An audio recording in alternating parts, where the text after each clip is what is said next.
Well, good afternoon all, and welcome to the Vale Glamorgan Council's Cabinet meeting on the 4th of September 2025. I'm Councillor Liz Burnett and chair of the meeting as the leader of the Vale Glamorgan Council and Cabinet member for Performance and Resources. As usual, we're using the Council's hybrid platform, and the meeting's being live streamed and recorded and will be uploaded to the Vale Glamorgan Council's website as soon as practicable after the meeting.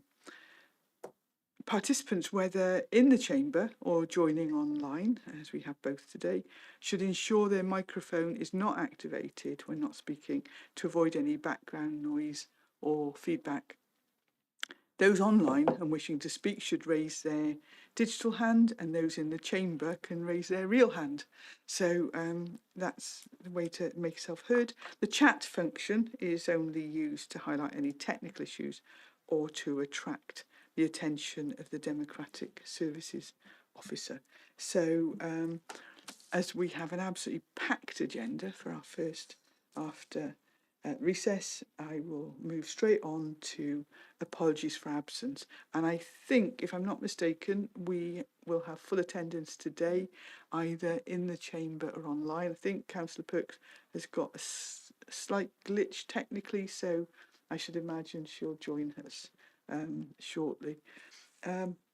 Agenda item 2 is the minutes of the meeting held way back on the 17th of July 2025, and can I move those as a true reflection?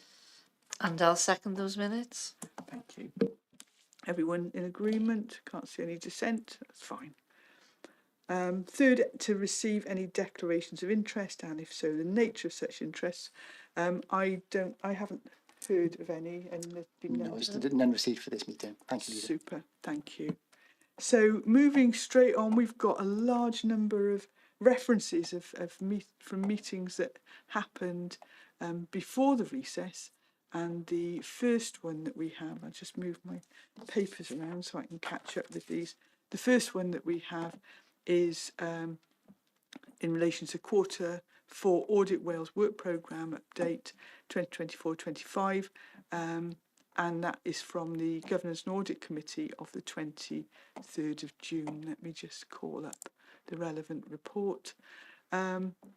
So Appendix A to the report in question outlined the Quarter 4 progress on Audit Wales Work Programme and timetable, and it states that in relation to the financial audit work, the Council statement of accounts for 23-24 had been completed with an unqualified audit opinion provided. So that was really good news. It was a fairly straightforward report, and it also detailed that planning work has commenced for the audit of the 2024-25 accounts.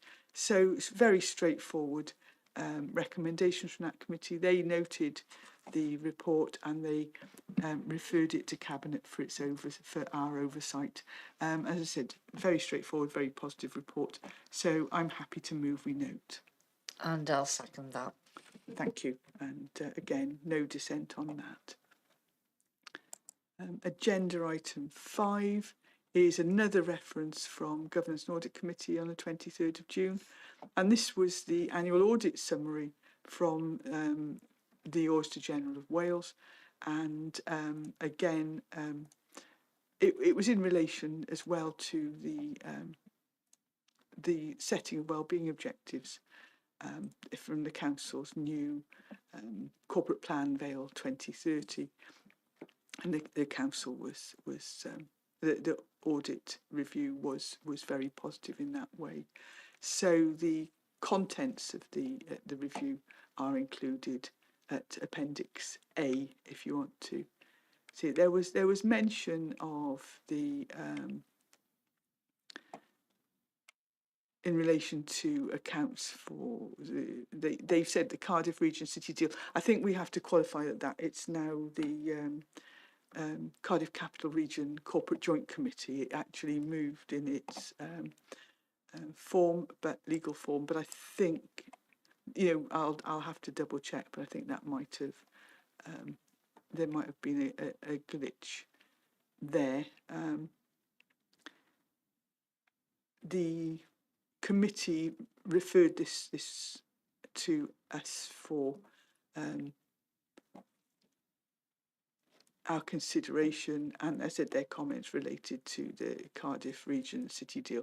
But I think that it's worth mentioning that the CJC not only has its own corporate joint committee, obviously, but it also has its own governance and audit committee. So they will be dealing with that. The other recommendation is for the committee to write somewhere. So I think I'm happy to move that we note that reference. And I'll second that.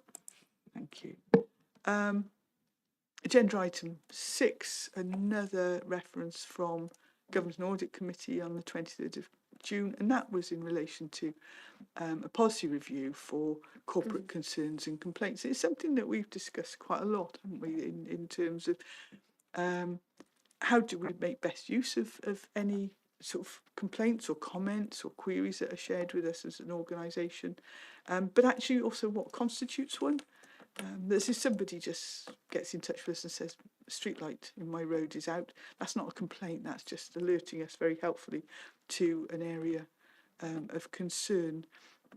So they talked about how complaints are fed back into the system and how they're used, and so the recommendations that they came back with, if I can just scroll down to that, is they talked about the regularity of complaints being reported to the strategic leadership team, which would be on a quarterly basis rather than 6 monthly. I think that is something for SLT, for a strategic leadership team, to discuss, because if there were any concerns coming out of corporate complaints, they would probably be dealt with on a much more frequent basis. But I would also question whether or not very frequent coverage would mean that it would be difficult to identify themes and areas of concern. It also talks about that there'd be narrative included to outline within the policy how the council would learn from the complaints received. And I think that's a fair comment, but I think I'd probably tweak it a bit and actually talk about we should look at how we have learned, because talking about how we will is slightly different to actually within every report assess and analyse the complaints and talk about how we have learned, because the important thing is learning from any of these things. And finally, the narrative to be included to outline what was a complaint and how the council would address identified areas for improvement. Well, as I said, we would be looking at how we have learned and how what the result would be. I think there's still discussion on what is a complaint. Quite often it can be, I want to complain about something, but what somebody might be saying is, I want to tell you that there's something wrong in my road, or that I can't access a service. And it's much more important that we speedily solve that issue rather than spend time on writing a big report on a complaint. So we've got to get that balance right. I can see that Mark has his hand up. If you want to come in, Mark. Yeah, thank you very much, Leader. I think that's an interesting point you made, because a lot of people point out things which are not working. You made the example of lighting. We know that sometimes lights do fail, as they fail in our own households, as we know. And therefore, it's important that you tell officers, if you can, or from my perspective, contact Vale, use the website, use the reforms, which are many available. You can also use your mobile phones as well. And we've recently increased the capacity of those mobile phones as well, so you can upload more pictures and whatever, and that helps also with identifying potholes. Yes, we do want it, but they're not really complaints. The residents, I believe, are our eyes and ears. When we can't be available everywhere, officers can't be available everywhere, and I think it's important that officers point these things in. If, on the other hand, there's not a response, there's not progress, then of course it could escalate to a complaint, but not at that stage. So thank you. Thanks, Mark. Yeah, I think it's very relevant, and you know, only the other day, so I was sort of sitting at my desk and I got an email to say that the booking system, that an individual couldn't access our booking system for the household waste and recycling centre, and when we checked, it found out that there was actually a slight difference between Android and iOS systems. But the easiest thing to do was to say, give me your details, I'll book it for you. And then we can solve that in the background rather than do that. And we were able to sort that. So complaints for me at an early stage are actually people being helpful and taking time to tell us when things aren't perfect, and it actually enables us to save staff time in identifying any such issues. So we will continue. So thank you for the discussion on that. So I'm happy to. I'm just trying to think. I think we've looked at how we can take those forward. So I think that the thing to do is if we note those comments, and I'm happy to move. And I'll second those. Thank you. And the next reference, again, is from Governance and Audit on the 23rd of June. And this is to do with corporate risk Q4 update. So these are updates that come to us regularly. And there were 4 risks on the register that were forecast to increase over time. And they were information and cyber security. I think that's very much in the press these days, isn't it? Climate change and nature emergency, again, high profile. Social care demand, and capacity and physical assets. So Councillor Hooper was talking about catastrophic impacts. Well, sometimes then potential catastrophic impacts at national level, maybe not at our level, but obviously we need to assess them. And also talking about some of the issues in relation to major projects, and I think that is an area. But I think over the past years, this council has demonstrated that we have delivered quite a number of large-scale regeneration issues. Not least, was it 18 new schools now, I think? And plus things like, you know, the pump house, BSC2, which is now the engine room, goods sheds, lots of houses, that sort of thing. So I think, you know, we always have to be mindful, and we'll talk about capital later. So we can note that there are issues in relation to cyber security, and we get multiple attempted attacks, as does any public sector organisation, and we have to be very mindful for that.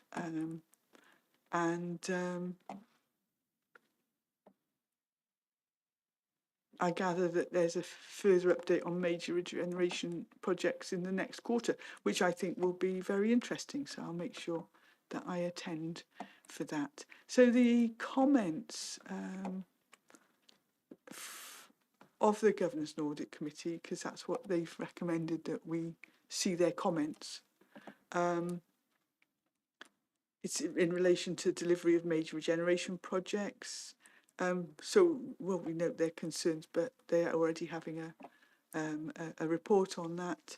Issues relating to Cardiff Region City Deal, Cardiff Capital Region Corporate Joint Committee, I'm assuming, and they have their own governance committee, and there's an ongoing investigation, and contract overruns and overspends.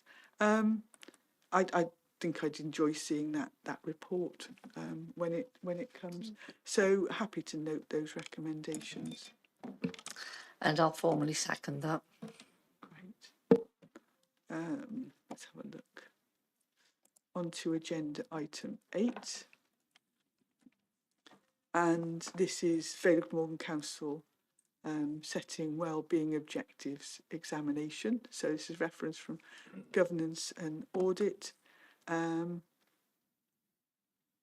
and this is the Auditor General for Wales, and undertook an examination that considered the extent to which the council had applied the Sustainable Development Principle in shaping the setting of its wellbeing objectives.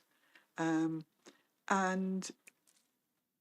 it was actually another independent report. I mean, as Cabinet will be aware, we undertook, or we arranged to have a peer panel assessment in the run-up to launching our new 5-year plan, Vale 2030, to check our thinking on that, and that came back very positive.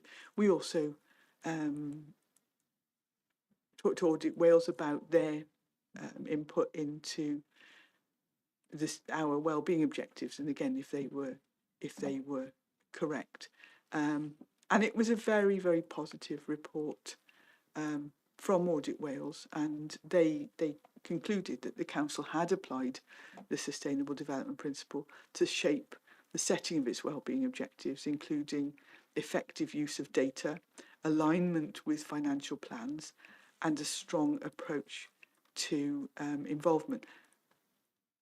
Audit Wales made no formal recommendations in relation to the examination. There was a comment from a committee member saying that there was a disconnect between a positive report and the lived experiences of residents. Well, I think I'd welcome some further detail on that, because we, as we'll see later, we undertake an annual self-assessment, which is an internal document where we go out to consultation so that external bodies and individuals can make their comments, but it is, to all intents and purposes, an internal document.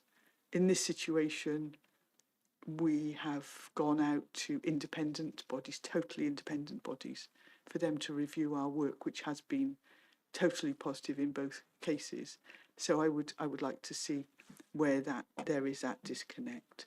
And as I said, it's been sent to us for our consideration. So I can see that Rhiannon, you've got your hand up. Do you want to come in at the stage? Thank you. Yes, I welcome the report, and I would like to pick up the point you made that a councillor considered there to be a disconnect between a positive report such as this and lived experience. I mean, in the past, the council has been criticised for carrying out its own assessments and reports, and it was characterised as marking our own homework. Yet, when we have an independent commissioned report to look at something, that is then criticised for not tackling real issues or being a disconnect from real people's experiences. And I think that where you have a statement such as that, it needs to be accompanied by, this is how we could do it better. This is how I would recommend that we go forward with this. Instead, it's simply a criticism made and dropped into thin air with nothing to support it and no recommendations of how that could be improved. It feels rather as if the councillor concerned only wants to see a report if it's negative about the council, which I think is very disappointing, because we are all councillors, it is our council, we want to see it succeed and to produce the best results possible, and that simply isn't borne out by that comment. Yeah, thank you. Yes, totally agree with that.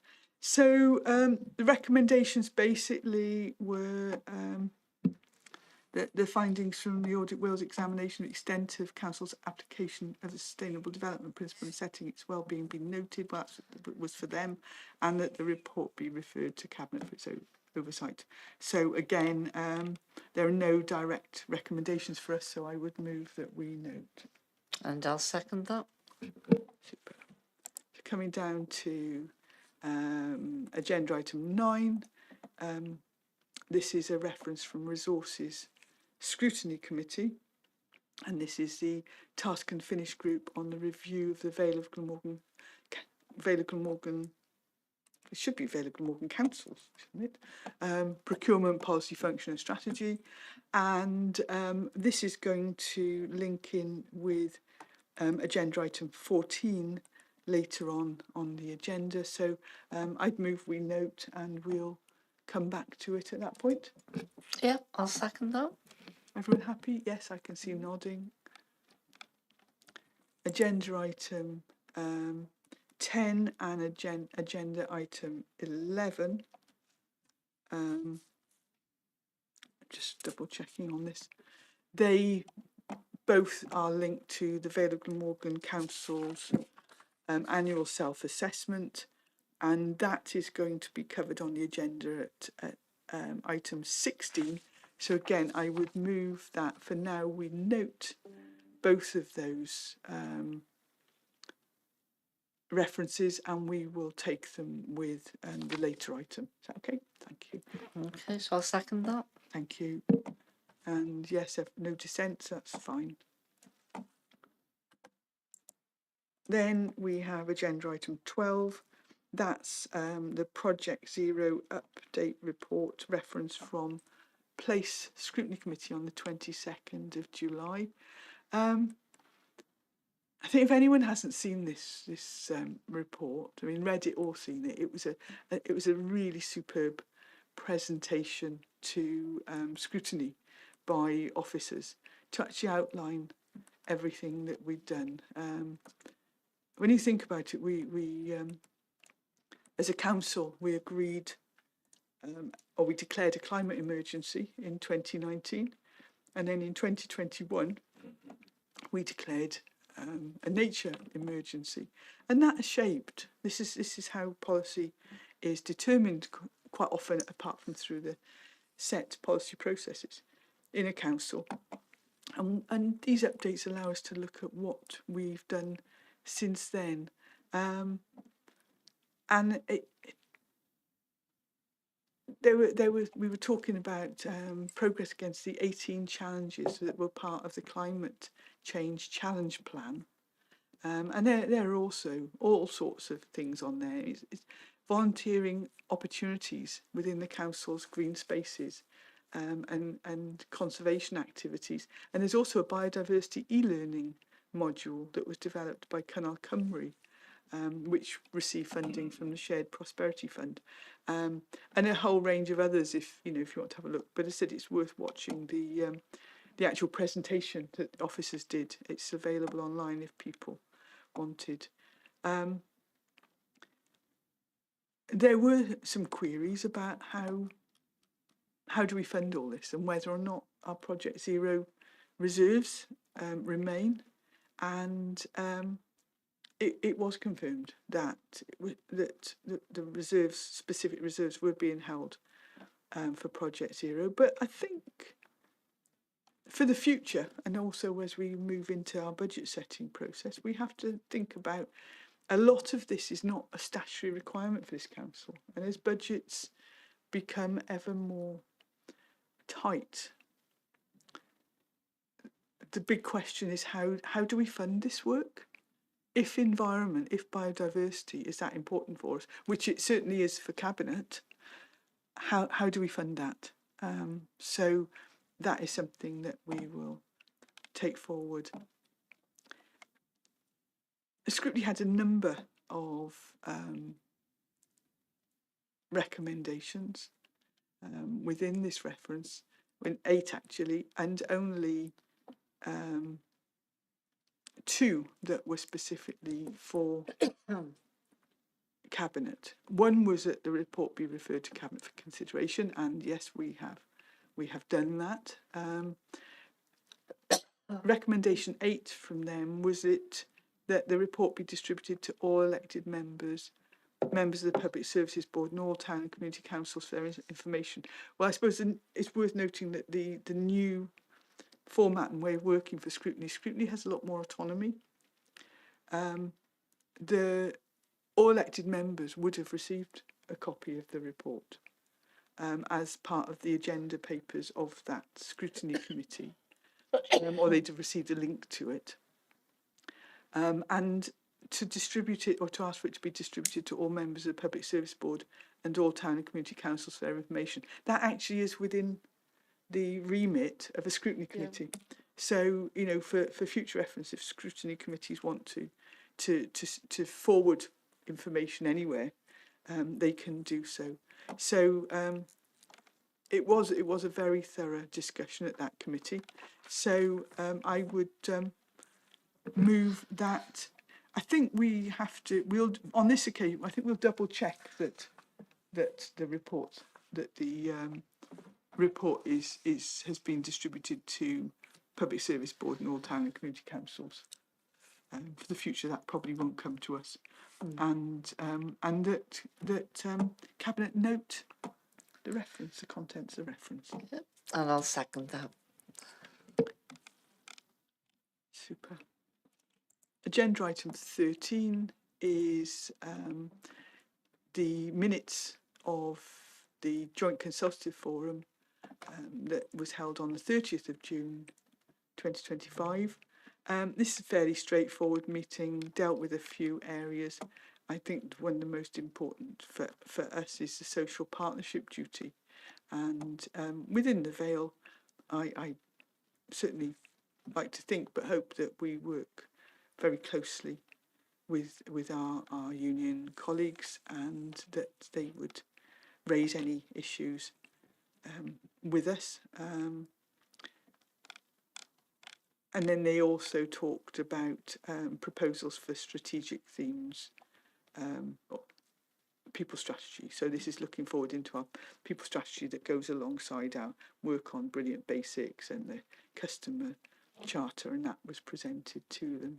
So as I said, these minutes are just sent to us for our information. So I think that I move that we note on this occasion. And I'll second that.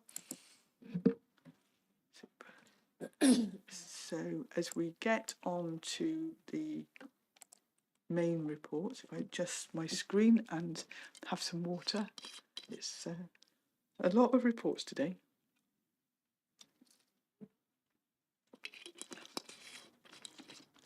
And then we can start off on that.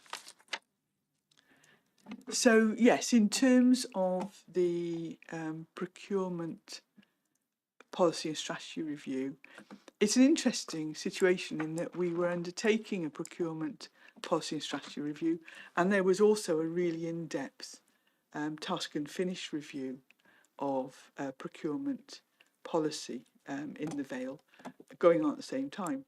And so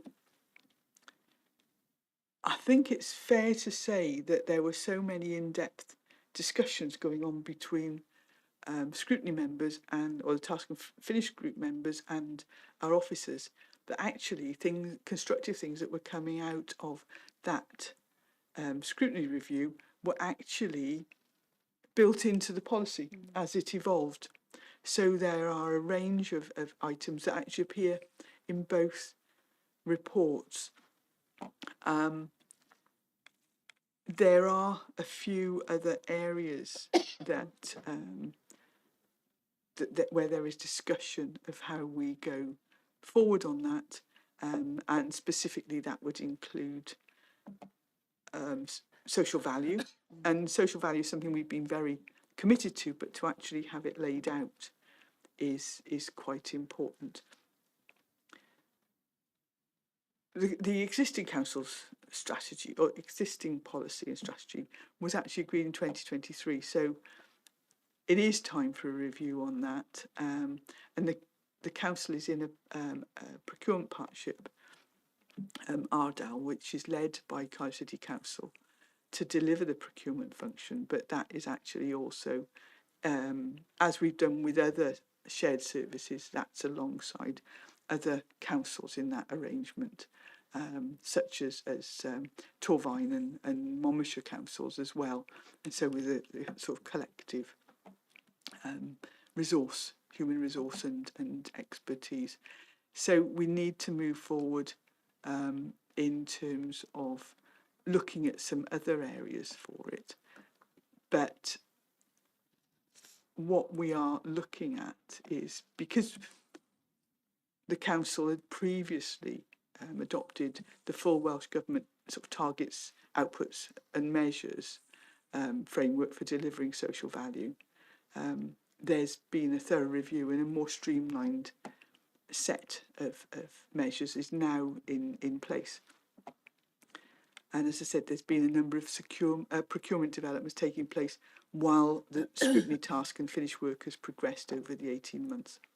So what is being recommended in this report is that Cabinet approve for the policy and strategy to be approved in draft at the moment,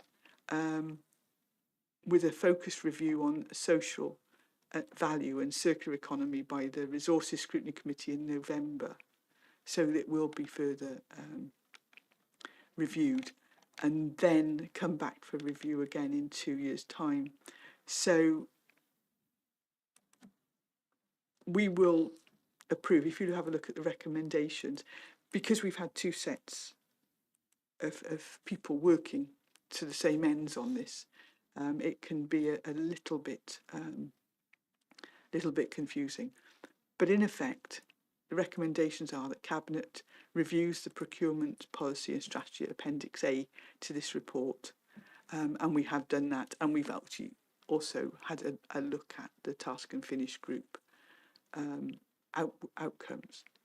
Secondly, that Cabinet approves the procurement policy and strategy as a draft for consultation with Resources Scrutiny Committee. So this policy will go back, and they actually now have a chance to have a look at it alongside their task and finish work. Then, in pursuance of recommendation 2, Cabinet refers the draft procurement policy and strategy to Resources Scrutiny Committee for review, and subject to Cabinet considering any recommendations from the committee, that the policy and strategy to then be approved as final version. So in effect, what we're going to do is we're going to send it, whereas we've had a look at the two documents together, we will now send them back to scrutiny to look at whether or not there's any last tweaking that we need to do.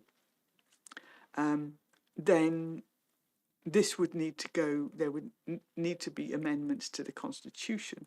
So Cabinet would recommend to full council to amend 18.12.1c in the Constitution to require social value to be a tender requirement for works above the threshold of about £250,000. And then that pending the consideration of the procurement policy and strategy by Resources Committee, the document be implemented on an interim basis. Recommendation 6 says, as I said, this is complicated, that's why I'm reading them all, that recommendation 5 be subject to the agreed use of the urgency procedure as set out at section 15.14 of the Council's Constitution to get this in progress, or to progress, and that Cabinet reviews the policy and strategy over the next 2 years with a formal report to Cabinet forthcoming in 2027, and delegates authority to the Head of Finance Section 151 officer to make minor amendments to the policy and strategy to ensure it remains current in the meantime. And I think one thing that I need to explain, it's not a recommendation in that, is that within the task and finish report there are recommendations that have resource implications, and so we will ensure that they are reviewed as part of the budget setting process, so that we can work out maybe which are able to be funded currently, maybe which have to go to future years, so that we make sure that we actually have a joined up procurement process as a result of the task and finish group, as well as result of internal workings. So as complicated as that seems, I'm happy to move those recommendations, and I'll second those recommendations. thank you. And I don't have any dissent in the room or online, so we will go forward with those. Thank you. Next item, hang on, just gone past it, is agenda item 15, and this is in relation to, it's part of the Reshaping programme, the thing in terms of how we move forward, how we become more effective and efficient. And this relates to a corporate landlord and what a corporate landlord model does.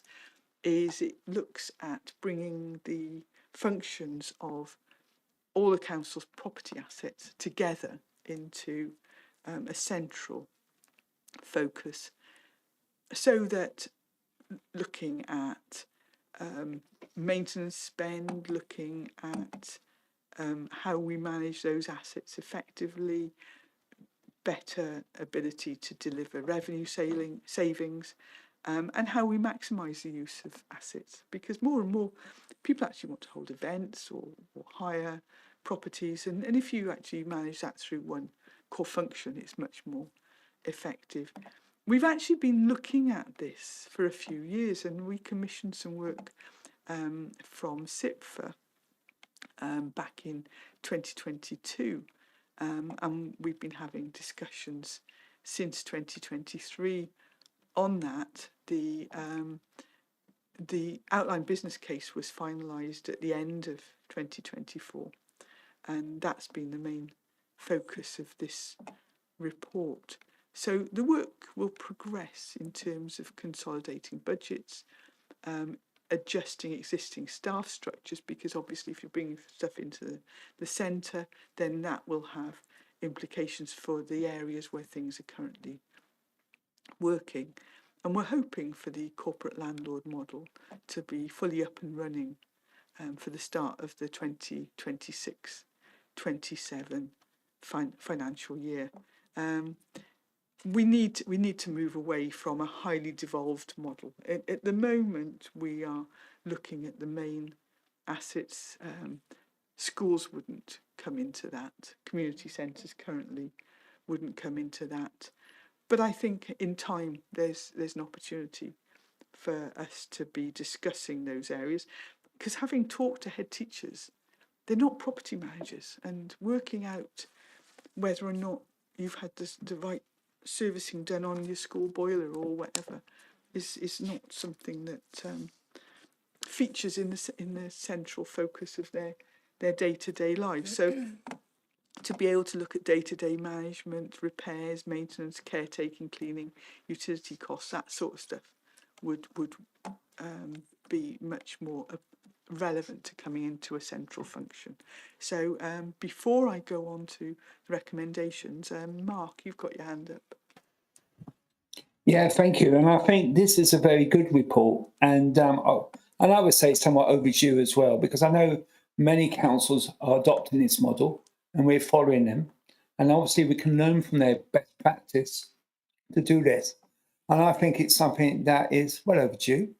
I look forward to it, because I think having specialists in these areas could develop further our expertise.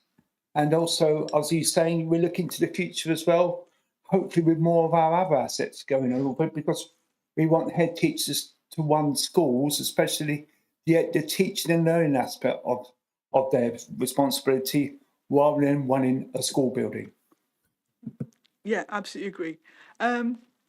I think the one area I need to mention is that in terms of moving things around, we would be seeking to create a head of corporate landlord role, because this is actually an incredibly complex function, and as the report outlines, is going to be managing a multi-million pound agenda or group of public assets. So we would be doing that, but it is viewed as being a cost neutral development. Otherwise it wouldn't be going forward, if I'm blunt.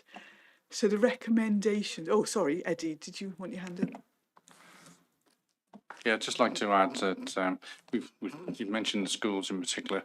We're in a similar position with the social services. We've got some care homes, and give credit to the existing managers, but I often hear of some of the maintenance issues and things that they're dealing with, and also recognising from the corporate landlord expectation is the legal aspects, many of the things that come through, and it needs that clear understanding of what the requirements are, recognising there's a change in the whole system. So yes, it's across the council as well. Just needs to point out. Super. Yeah, thanks, Eddie. And you know, we can get economies of scale when we're buying things, and utility costs, all that sort of stuff, would be much more cost effective. So we've got 4 recommendations today, and that is firstly that Cabinet is recommended to note the report and the SITFA review of current delivery of property related services compared to a corporate landlord approach in Appendix A and SITFA outline business case in Appendix B. They're both very comprehensive reports. Secondly, that Cabinet is recommended to approve the proposals in this report to create the corporate landlord model and make the necessary adjustment to other asset ownership in place. Other asset ownership in place, and places the directorate set out in the report. Thirdly, that Cabinet is recommended to delegate authority to the Director of Corporate Resources to take forward the implementation of the corporate landlord model in consultation with senior leadership team and the executive leader and Cabinet member for performance and resources as described in this report. And finally, Cabinet is recommended to endorse the proposal to create a head of corporate landlord as described in this report, and request the Director of Corporate Resources to prepare a report for Senior Management Appointments Committee to consider the proposal. And I'd move. And I'll second those recommendations. Thank you. Everyone okay? Yeah. And then we come on to agenda item 16, and we did have the 2 references to this, and this is the final draft of the Vale of Glamorgan Council Annual Self-Assessment 2024-25, and this is actually what we were mentioning earlier, is that we've run through a self-assessment process where directors are challenged by the directors, so Cabinet members sit in, scrutiny chairs sit in, then it goes to scrutiny committees, then it goes out to public consultation, and this all comes back in, and then we get to the final draft, and the self-assessment basically looks at 3 main areas, and that's how well the council is performing, how well the council is using its resources, and how effective is the council's governance. And this year it was interesting because there was actually a new joint scrutiny committee, and the one from the new joint scrutiny committee was the reference at agenda item 10. The other one was Governance and Audit Committee. And Governance and Audit Committee play a very specific role, so that when we've agreed this today, this actually goes back to Governance and Audit. This final draft goes back to Governance and Audit for a final look. If they want to make any extra suggestions, it comes back to us. If they don't make any objection or any suggestions, references, whatever, then this final draft would go to full council. So either, depending on what happens at Governance and Audit, either this will come to full council at the end of this month, or it will go round once more and it will come to full council in, I think it's the 1st of December, if I'm correct. Yeah. So if you have a look at Appendix A, there's more detailed information on how the performance judgment is calculated. If you have a look at the consultation summary findings, that includes our response to them. And so, you know, as we were talking earlier, that is, these things people said, this is what we're saying, this is what we've done. And then, as I said, you know, this will go to Governance and Audit for them to discuss. And if I'm not mistaken, that is fairly imminently. That 15th of September they will have a look at that, and it will either go from there to full council, or it will come back here on the 2nd of October and then go to full council on the 1st of December. So again, complicated recommendations, which I will go through for you, and that is that Cabinet considers the consultation summary findings and endorses the updated final draft Vale Glamorgan Annual Self-Assessment Report 2024-25, appended at Appendix A. The Cabinet refers the final draft Vale Glamorgan Annual Self-Assessment Report to Governance and Audit Committee on the 15th September 2025 for their consideration and approval in line with their statutory role under Part 6, Section 14 of Local Government Elections Act, Wales Act 2021, and that upon consideration, the committee refers any recommendations back to Cabinet for their final consideration 2nd of October 2025, prior to Cabinet referring this report with the recommendations of the Governance and Audit Committee and Cabinet's responses to full council on the 1st of December 2025 for consideration and approval. Should Governance and Audit Committee have no further recommendations to refer to Cabinet for consideration, that the final draft Vale Glamorgan Annual Self-Assessment Report be referred to full council on 29th of September 2025 for consideration and approval.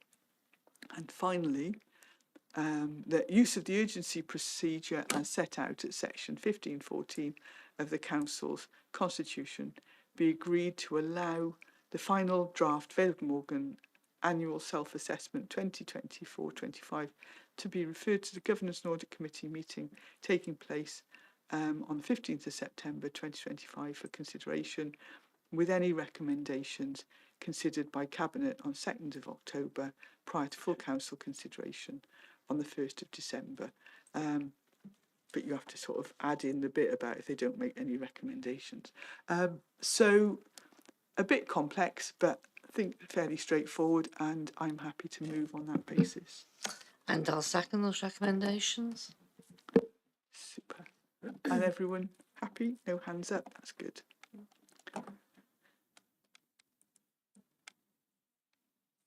So, agenda item 17. And this is basically a quarter one report of capital, and at this time of year it's quite difficult to see where exactly we're going. Okay, with it, but I think that there are some interesting areas for have a look at.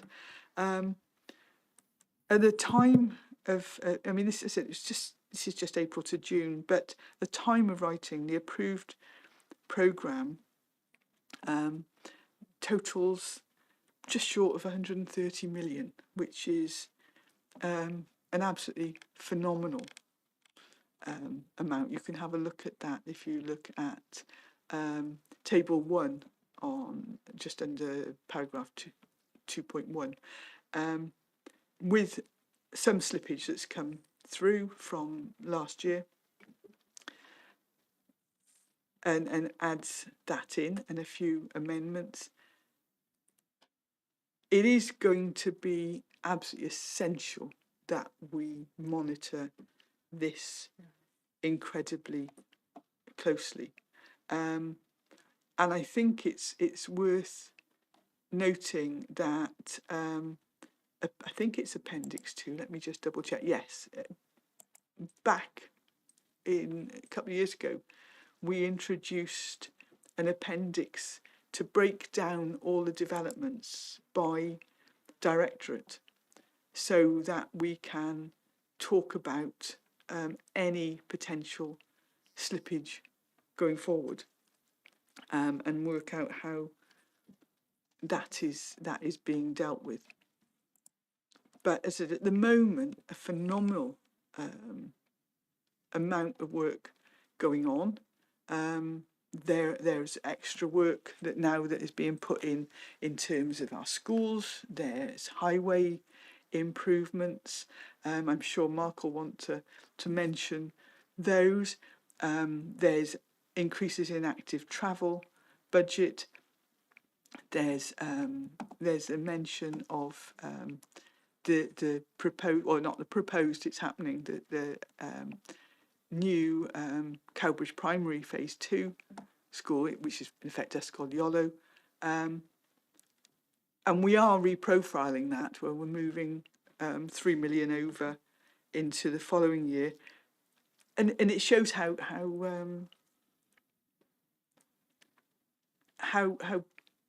we need to tweak these schemes, that when groundwork surveys were done in relation to that school, it was noted that there were a few areas that we need to tackle for sustainable drainage, and that has caused a 10-week delay. So there's no additional funding, but we've had to reprofile by 10 weeks, which actually takes it over into next year. So if you have a look at the education budget, you'll see 3 million that has slipped into 26-27 year, and that's purely because of the sustainable drainage issues that they have already identified pre the start of the construction. So before I move on to the recommendations, Mark, I can see you've got your hand up. Yeah, thank you very much, Leader. Yes, I'd like to point out on table 3, on paragraph 2.15, we have a statistical table. And as you can see, for highway resurfacing in 25-26, thanks to the local government borough initiative, we've got an additional almost 2.7 million more pounds, which is fantastic, which will mean that we will be able to increase the amount of resurfacing. And in some ways, we call that an invest to save scheme, because actually what we're trying to do at the same time is probably try and reduce the amount of money we can spend on potholes, because if we increase the amount of money we are spending on resurfacing, hopefully less potholes. Well, that obviously sometimes that's very much dependent upon the weather, because if we get inclement weather, especially what we call something called freeze-thaw action, whereby it freezes the ground, then it thaws, it will expand, and it potentially could cause some potholes. But obviously, our residents, as I said before earlier, when we looked at another previous report, our residents are very much eyes and ears on this as well. So really, if you see something that you think, well, this resurfacing needs to occur, we've got lots of issues, please report it. Please report it to your elected representatives. You can report it with C1V as well and use our systems to do so, But again, point out these things, then we can get our inspectors to look at it, to assess it, and then to see if we could put it on a programme. I've just seen the update on the programme is going fantastically well. And I know in many, many places we're doing lots of resurfacing, and I think we are really making a big positive difference. And with this additional money, this will no doubt continue. The other thing I'm also very keen on is to develop our footways as well, because I want to increase the accessibility, not just of road users, but also pedestrians, because very much I want them getting out in the community, purchasing things in local shops, and obviously we want to ensure that they do it as easy as possible. And in fact, I went round with a local resident fairly recently within Penarth. She was pointing out things that, because she had a disability, which perhaps people who are not disabled don't understand and appreciate. And I had a senior highways inspector with us, and he was saying, yes, I do see your point, and we are looking to repair those sort of issues and to correct them. So I'm really welcoming this money. This is excellent, and I'm really pleased.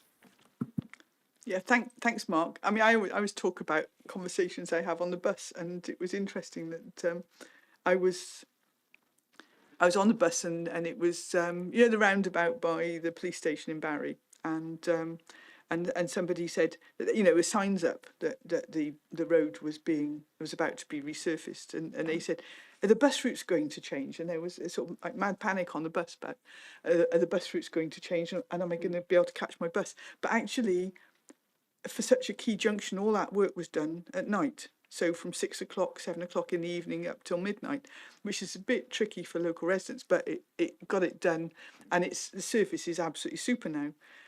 I've noted that the road around the Barons Court is due, and I think that's going from 7 o'clock at night till midnight to get done. And that road is so highly used. So that's another big piece of resurfacing that's happening as well. And so virtually everywhere you go at the moment, you see signs up saying this road will be closed soon. But normally the closure is managed to ensure certainly that public transport can keep going. And normally we can do roads in about sort of 3-4 days, can't we, Mark? That's right, absolutely. And we are doing that really well. And I can see the positive differences. Yeah, it is. So, Eddie, I was looking for you on the screen, but it's all right. Thank you, Eddie. You've got your hand up. Thanks. It'd be remiss of me, although we've got a large amount coming to environment, you know, it affects everybody across the Vale. You can see within 212, the social services aspect, we've given an additional grant from the Welsh Government called the Enable Project. And this is specifically for adaptations at the homes to improve the individual's ability to maintain independence. We know that that's a key factor in what we're trying to achieve at the moment.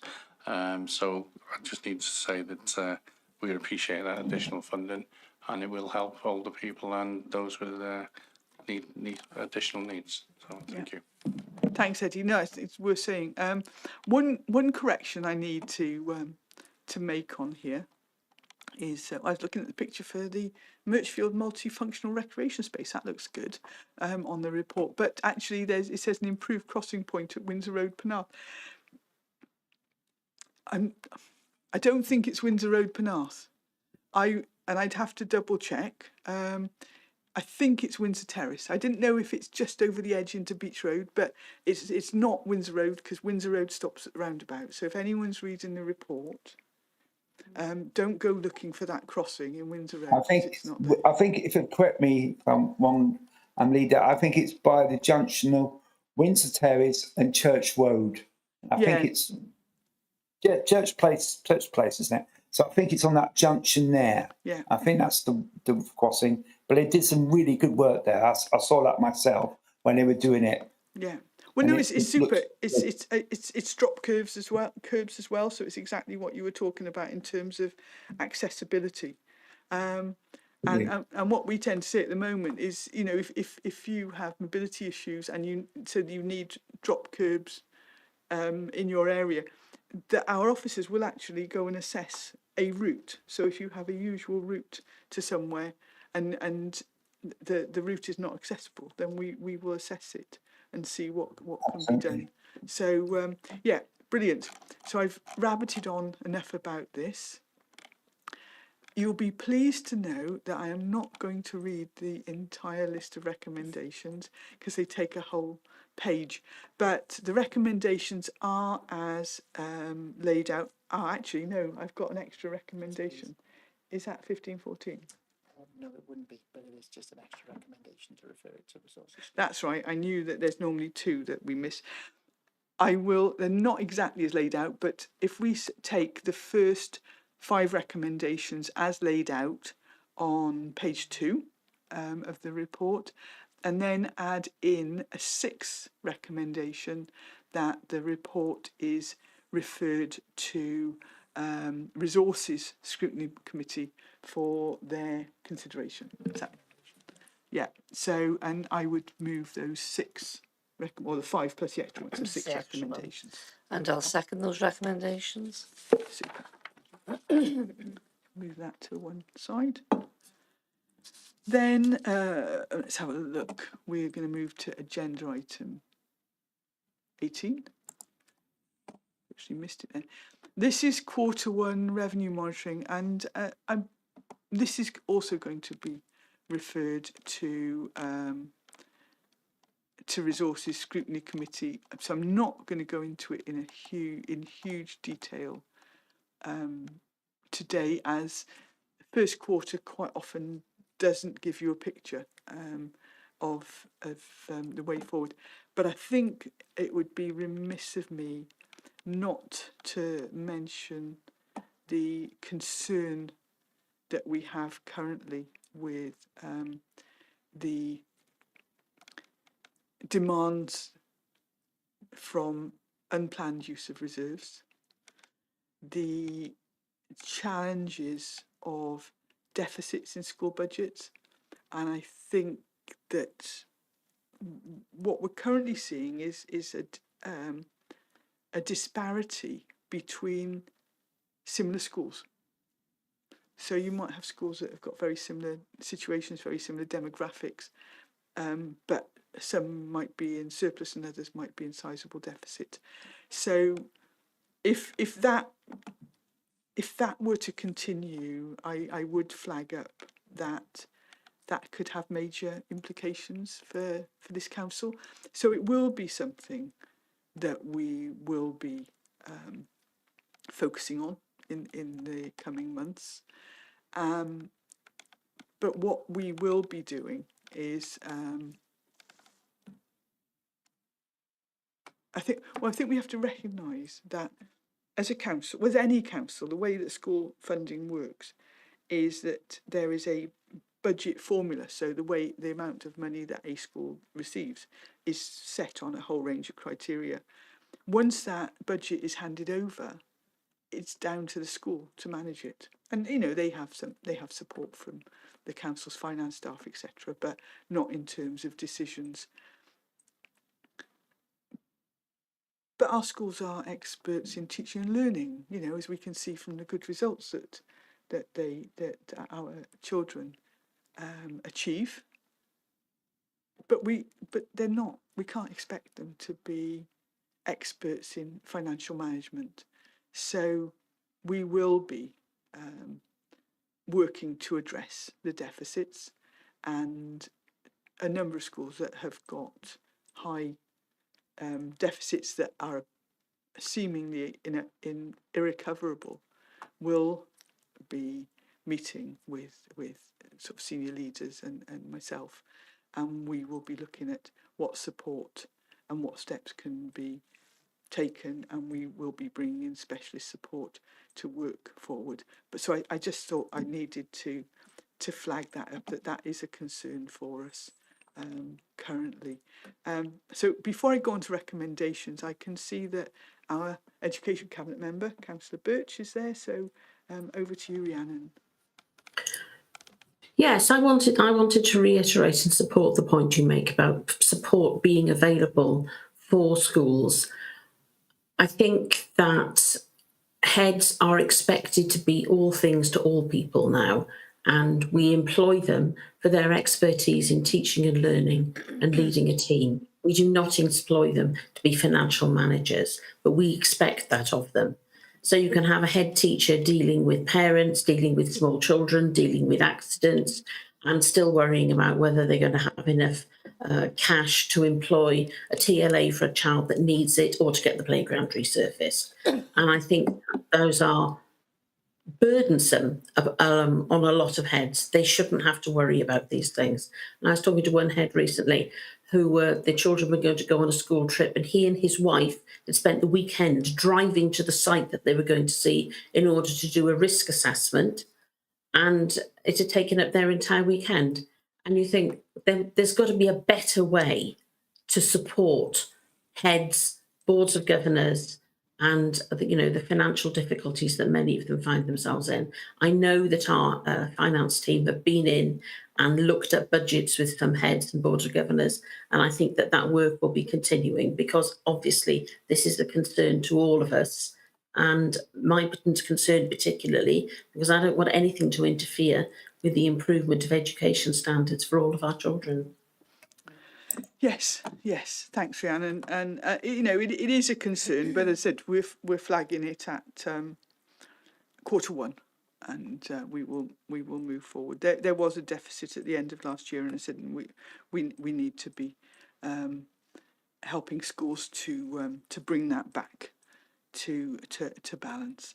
So the recommendations are very straightforward on this, and that is that the report and the financial measures taken and proposed be approved, and that the report is referred to Resources Scrutiny Committee for consideration, and for any recommendations to be referred back to Cabinet for consideration.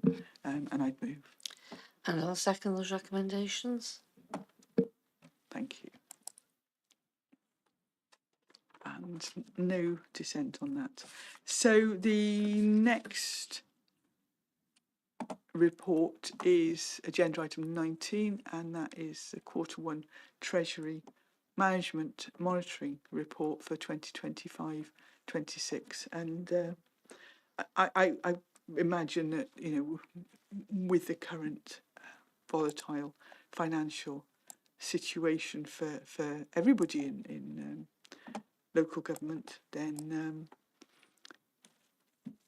to manage to look at Treasury management in an ongoing basis is very helpful. So this report sets out Treasury management position against a number of key Treasury and prudential indicators as of the 30th of June, as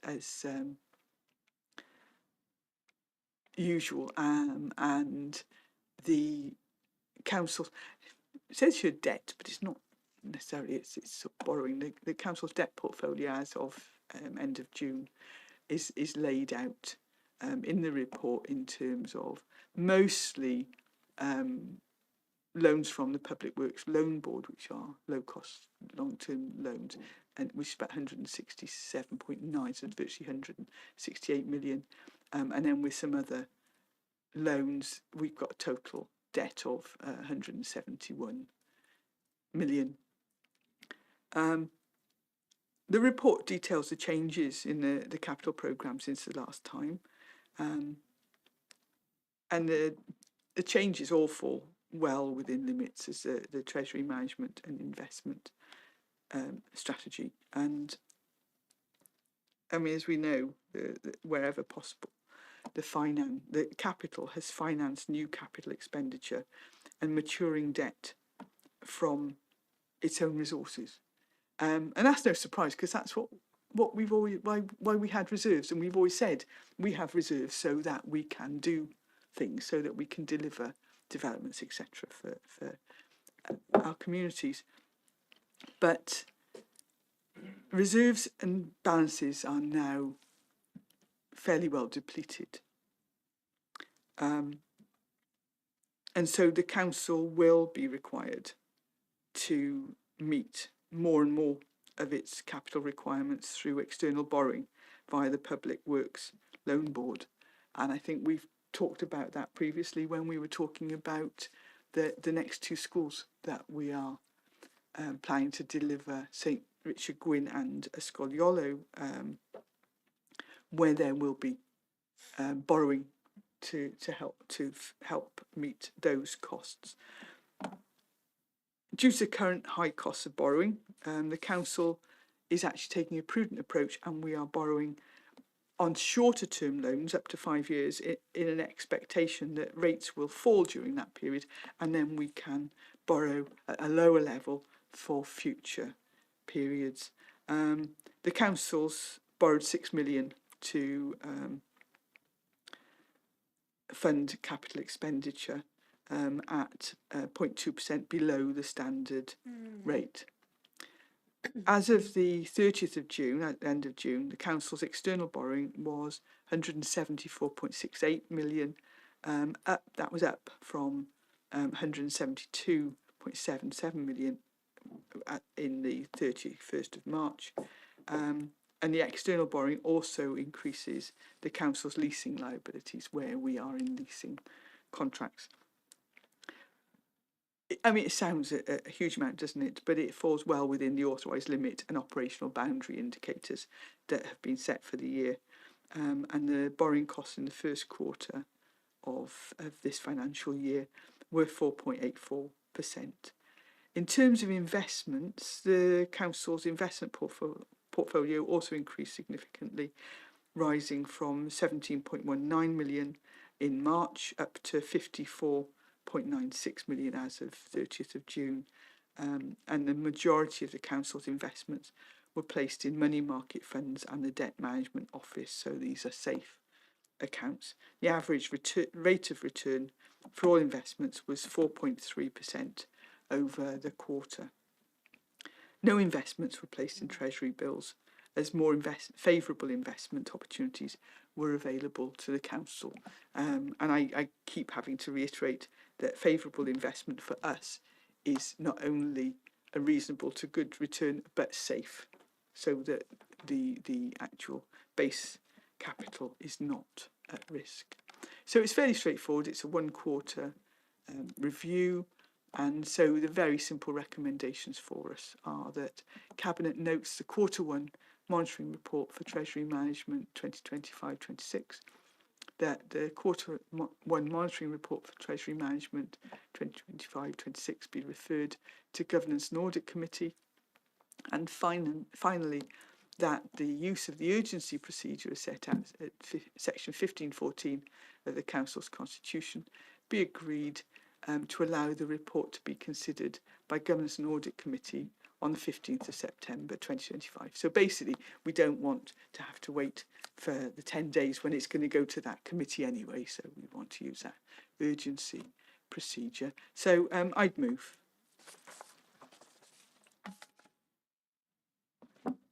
Sorry, just couldn't get it out. So you couldn't get it to work. Sorry, second those recommendations. Thank you. Suddenly they wouldn't come on now. Right. And this is wonderful. This is on to my last report. This is good. This is an important report, really important report, but a report that is quite small in terms of its overall impact, but very important in terms of the broader council's ambitions. And this relates to an objective of reducing health inequalities in the Vale of Glamorgan.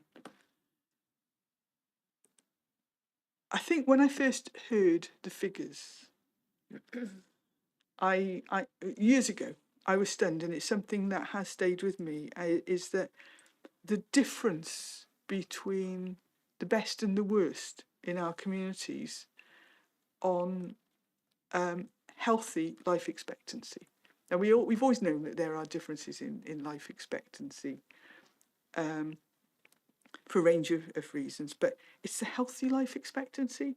It's at what time life can become a burden. It's at what time you stop being able to get out and about as much, or you're feeling poorly, can't be as active, living life as you want to. And the difference there can be approaching 20 years. So for people that stay fit and healthy till they're 80, there are others that actually might be becoming frail or unwell or not able to live the lives they want by the time they're 60. And when, as a council, we are talking about supporting people and talking about wanting people to live their best lives, there are a range of things we do for that. It's why we build houses, it's why we build schools, it's why we do a whole range of different initiatives, because we know that has an impact on it. But also diet has an impact on how healthy you're going to be going forward. And we know that actually in the Vale, our young children are very healthy in terms of weight, etc. But we also know that about 20% of our young children are overweight, even at a young age. And if you're surrounded by adverts of foods that within those adverts are made to look much more appealing than they actually are, then it can encourage people to change, maybe to choose that when having too many foods that are high in fat, sugar and salt might make a difference. So for us, the council is looking at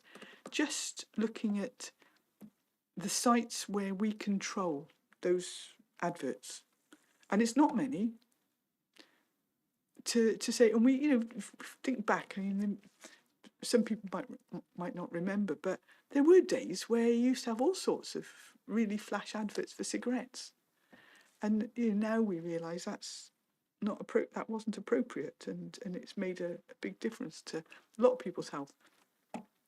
So so we want to include foods high in salt and sugar and fat to our advertising approval guidance, because other areas are currently already restricted, which are included in the Appendix A to the report. I can see that I've got lots of Cabinet members that want to comment on this before I move on to the recommendation. So we'll start first of all with Councillor Birch. Rhiannon, over to you. Thank you. I always think it's interesting when people object to public health announcements, policies, etc. I mean, I'm old enough to remember people objecting to being told to wear their seatbelts. And there were horrible pictures every time you went to a motorway service station of someone who'd gone through a windscreen and the effect on them. And now we all take that completely for granted, and the number of accidents or injuries from accidents has decreased. You don't have to be very old to remember coming home from the pub where everybody smoked and nothing that you'd worn out that night could be worn again the next day because it all stank of cigarette smoke, and people objected to that. But now we completely take that for granted, and it's a much healthier atmosphere. I mean, the idea of stopping people smoking in cars, with children, it's just common sense, isn't it? And in fact, is it not the responsibility of politicians to help people make better choices about their lives, to put in place the infrastructure that allows them to make those choices so that they are well informed? Because lots of people are not aware of the calorific content or the unhealthy content of the food that they're eating. And certainly the stuff that gets advertised. I mean, who advertises brown bread? We all know it's good for us. That was what it was available during the Second World War on rationing, but nobody advertises that because it's not interesting. They advertise high fat, high sugar, high cholesterol stuff, preferably at teenagers who've just got a little bit of money to spend on that kind of rubbish. And we want to see that those children, those young people, are better informed, better able to make choices, and are not having these adverts thrown at them all the time. I mean, for young people, it must be like Christmas, where everything advertised is a toy you've got to get your parents to buy for you. And I think that any public health move, some people would regard it as overreach, but in a few years' time, we will completely take it for granted and regard it as the responsible thing to be doing for our constituents. Yes, agree. And although I think the one thing that I would reiterate on that is we are not telling people they can't buy this. We are not saying you cannot eat it. We are not. I saw some social media saying, that we're saying people can't eat ice cream. No, we're not. We're just not going to put pictures of it everywhere. It's those sorts of things. So you can still eat whatever you want, but we are basically going to try and use advertising spaces for things that are hopefully more constructive. So. Ruba, you've got your hand up.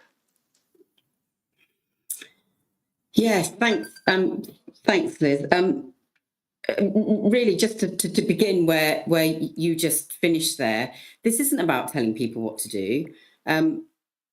This is about the people that will be affected by this are the people that are advertising these kind of foods who make large profits, as we know, and so on. And I'm not against them making their profits, but what we can do is say that we have a protocol around advertising those foods, particularly to young people, particularly in public places, and only on things that we own.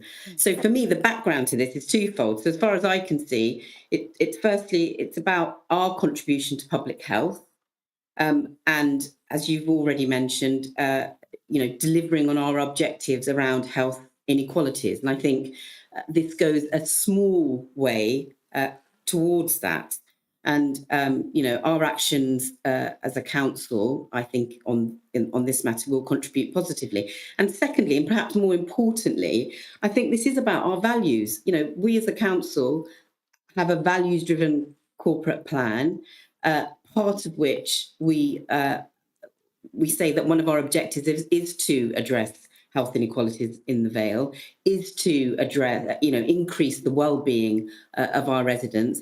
And again, I think this is a demonstration of our values in action, because what we're saying is around healthy eating, this will make, again, a small contribution. And I would reiterate, this isn't about a nanny council. This is not about us telling people what they should do, but it is about us saying that, where the council property is concerned, this is what we want to see. Thank you. Thanks, Rupa. Yeah, I know when I'm walking down Holton Road to come into work in the mornings, I've got a choice of going one way and picking up something healthy, or going across the road to secondhand Greg's and having 4 donuts for £1. It is difficult. And if I'd walked down Holton Road with adverts at every corner, I might have succumbed. But it is a challenge. But this is us wanting the best for our residents. Mark, you've got your hand up. Yeah, thank you. We're not talking down to residents, and I think that's the important bit that we need to emphasise here. But what we want to do, we want our residents to make informed choices. And sometimes when you see adverts, they do not necessarily give us people informed choices. They are a form, as you know, of propaganda. They are there to sell products. They're there to entice you. They're there to direct you to consume products. We want to encourage people to make healthy choices. We want people to live a life as full as possible within the Vale Glamorgan. This is our way to assist and to help that. We have got dedicated officers that are there to help out and support people in making those healthy choices. But they are choices, I like to emphasise, and it's up to people. But I want to make sure that they're making informed ones. Thanks, Mark. It's interesting, isn't it, that we've actually had more comments from Cabinet on this than any other report on the agenda. And so it was when this went live. When it is so small, we have to bring a report like this to Cabinet because it's a change in policy. If we hadn't had to bring a report to Cabinet,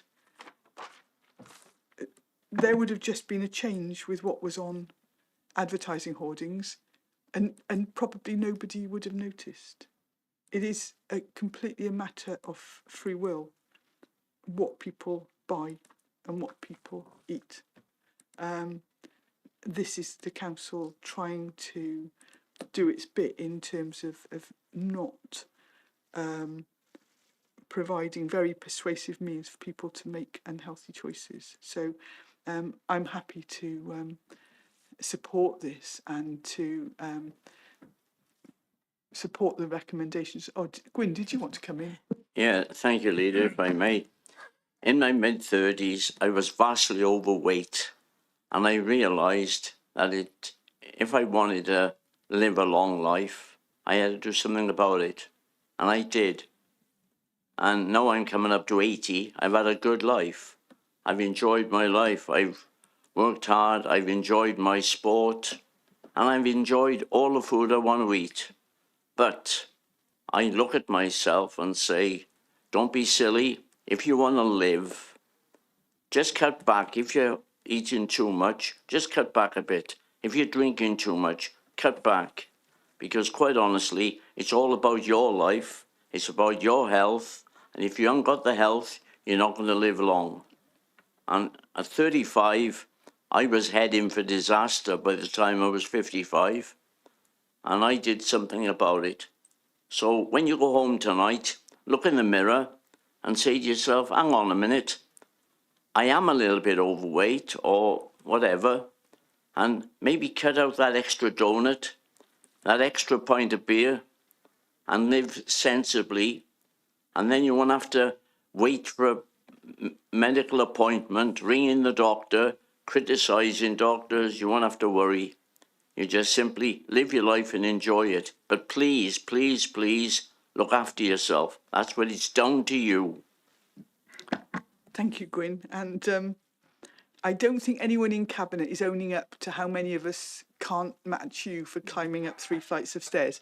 So the recommendations before us, did you want to come in, Bron, now? No, That's fine. just Yeah, the recommendations before us, there are 3, and firstly that Cabinet approves the updated advertising and sponsorship protocol contained at Appendix A attached to this report, that Cabinet approves the accompanying food and drink advertising approval guidance attached at Appendix B to this report, and 3, the subject to recommendation 1, Cabinet delegates authority to relevant head of service in consultation with the executive leader and Cabinet member for performance and resources, the director of corporate resources and head of finance stroke section 151 officer, to promote and agree sponsorship and advertising opportunities and award necessary contracts in line with the advertising and sponsorship protocol contained in Appendix A, as we mentioned earlier.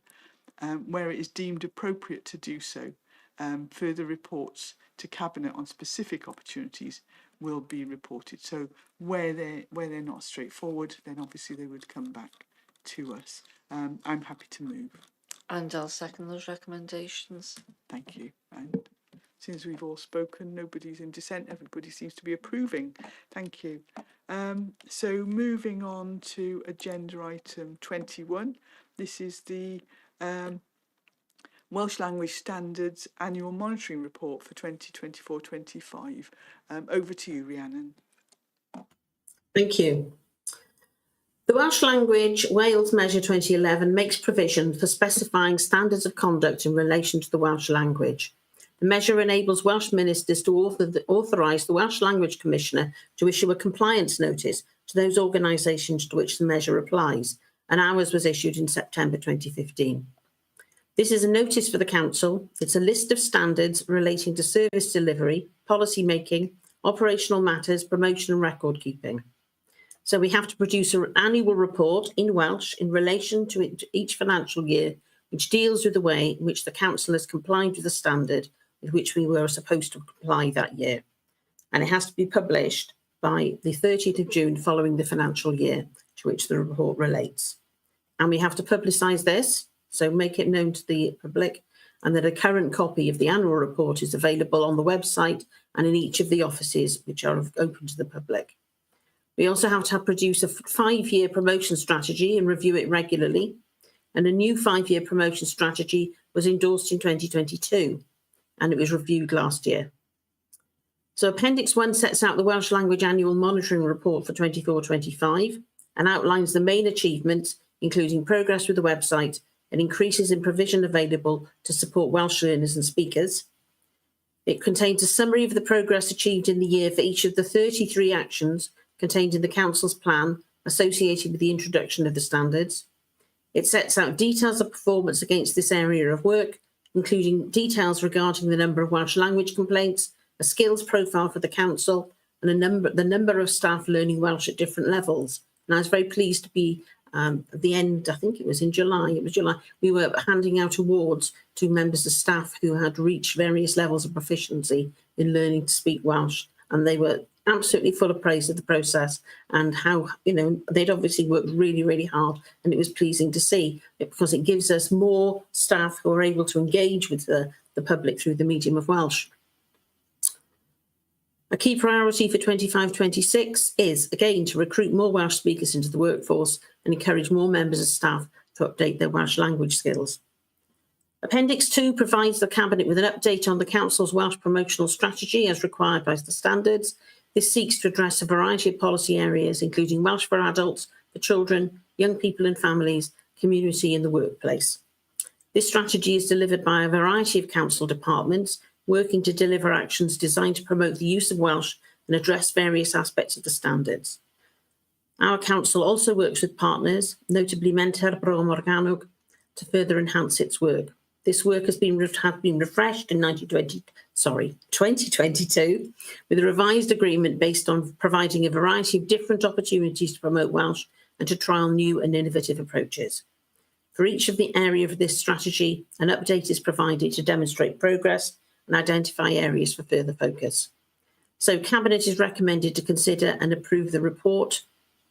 The recommendations that the Cabinet considers and approves the annual Welsh Monitoring Report for 24-25, Appendix 1, an update on the Welsh Language Promotional Strategy, Appendix 2, in principle, subject to consideration by the Start Well and Resources Scrutiny Committees.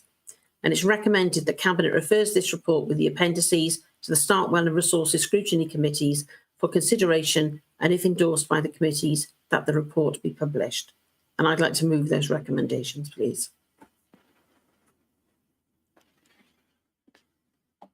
Just waiting for my microphone to switch on. Thank you. Delighted to second those. Yeah, I was sad to miss the Welsh language certification.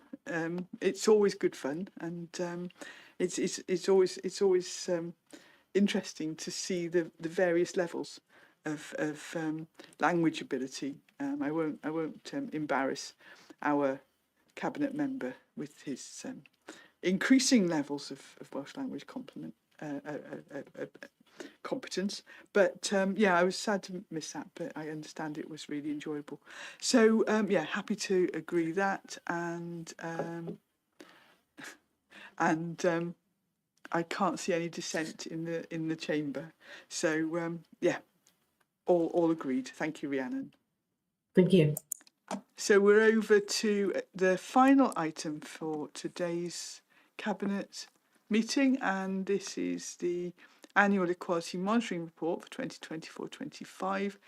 And this is over to Councillor Sivanyanam. Over to you, Ruba. Thank you, Liz. So this is the Annual Equality Monitoring Report, which you'll all be familiar with. It's a wide-ranging report, and it basically summarises the work across the organisation for the previous year, so 2024 to 25. Just in terms of background, the Equality Act includes a public sector equality duty, and there are specific duties for Wales and public bodies in Wales, and these include the requirement to publish an annual report detailing progress made in the previous years on equalities issues. And that's contained within the Council's strategic equality plan. So we're bringing this report to Cabinet well ahead of that deadline. So the annual this monitoring report is structured to meet the requirements of the Equality Act and the specific duties for Wales. I mean, just before I sort of cover the structure of the report and give and just look at a couple of examples, can I just say that Appendix 5, which will contain a detailed report on the employment information, a summary of which should be included in the main report, all that employment data that wasn't ready when the report was coming today, but it will be included in the report that goes to scrutiny. So just so that Cabinet are aware of that. So in terms of the report, amongst other things, I won't go into detail on everything, but it will have background information about the purposes of the report. It will go through the steps that the council has taken to identify and collect relevant information.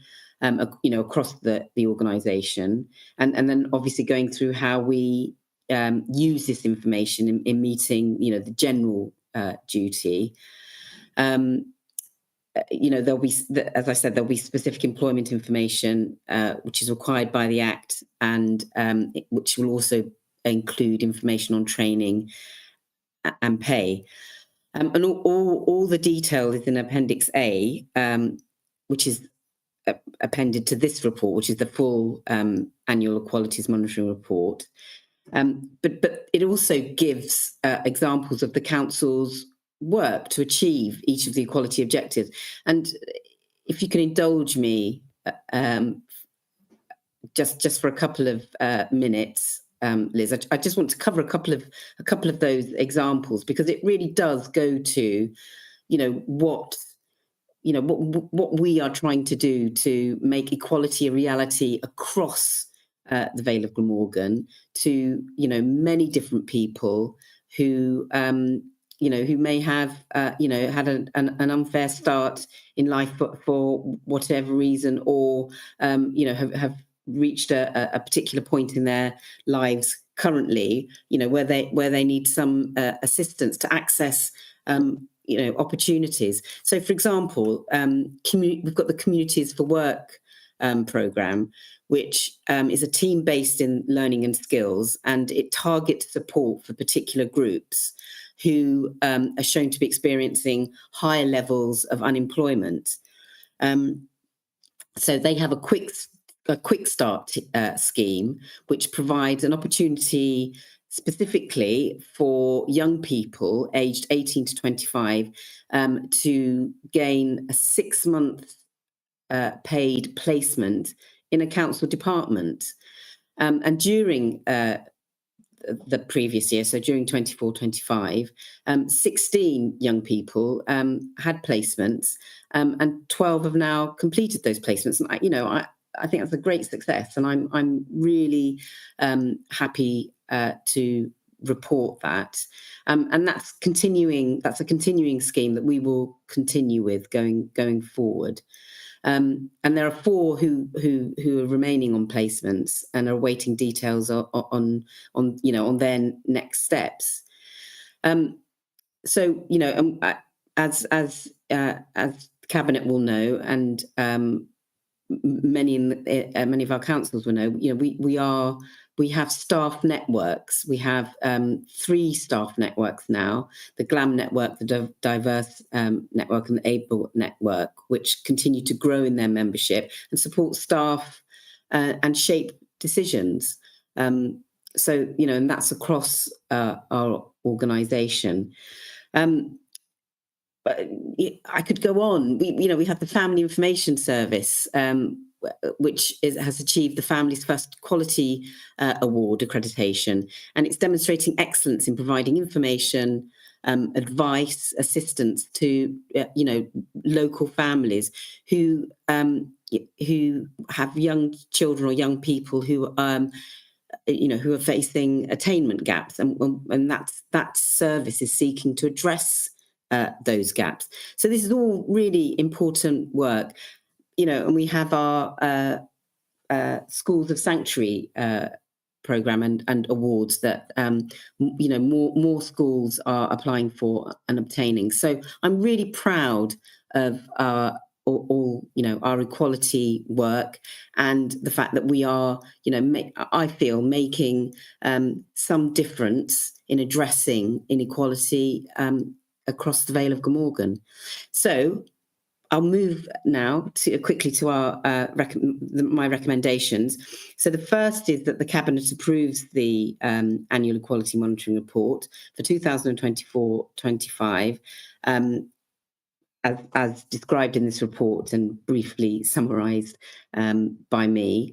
And that secondly, Cabinet refers this report to the Live Well Scrutiny Committee, and that, of course, any recommendations be referred back to Cabinet for consideration and inclusion in the final version of the annual monitoring report. So I would move those recommendations. Thank you, Rupert. I think it's a super report, and it is important for us to be able to say, this is what we do, and that is why, you know, you talked about the communities for work, but actually the pod, which is set up just close to the civic offices under Golau Caredig, has got a range of people in there which will look at housing, it will look at benefits, it will look at employment type things, have a cup of tea. I think they're establishing a warm hub again. And so while we have specialist support, it also means that anyone that is suffering crisis, concerns or whatever can pop into the pod. And when you walk in through the door, somebody will say, how can we help you? And so there will be people there that can support individuals that call in. And I think that actually does demonstrate the ethos of the staff of this council, in that we will try to help. We can't always magic everything, but we will try to help where we can. And I think that comes through, that it's not just an equality duty for us. It's the way the organisation functions. So, and we have touched on that already in the previous but one report, when we talked about, talking about our values, and this is about our values, and we aren't just doing it because it's a duty. We're doing it because actually it makes a difference, going into our communities, and for our our workforce who deliver our services to our communities. yeah, absolutely. So delighted to second that, and I can't see any dissent. In fact, I can see smiley faces. So that's agreed. Thank you for bringing that forward. So I don't have any urgent items, you'll be pleased to know, and neither do I have any items that are confidential under part 2. So I think all I can do is say thank you so much for your presence today, and your patience while I went through lots of reports, and we will see you at the next Cabinet meeting. Thank you.